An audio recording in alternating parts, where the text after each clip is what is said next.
अस्सलाम वालेकुम दोस्तों, मैं आपका दोस्त मैं फ़हीम पिजन व्लॉग से बात कर रहा हूं।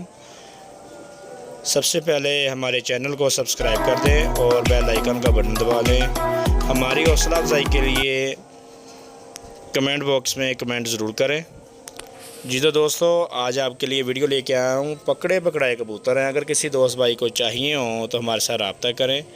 मुनासिब रेट है, बिल्कुल मुनासिब रेट में आप दोस्तों को ये पार्सल करवा दूंगा। कार्गो ऑल पाकिस्तान है।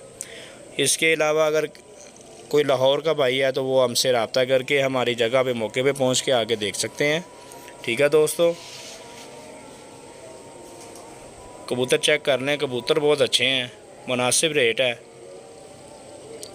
ठीक है दोस्तों, हमारी वीडियो को लाइक कमेंट बॉक्स में कमेंट ज़रूर करें। ठीक है दोस्तों, अगली वीडियो तक के लिए इजाज़त दीजिए। अल्लाह हाफिज़।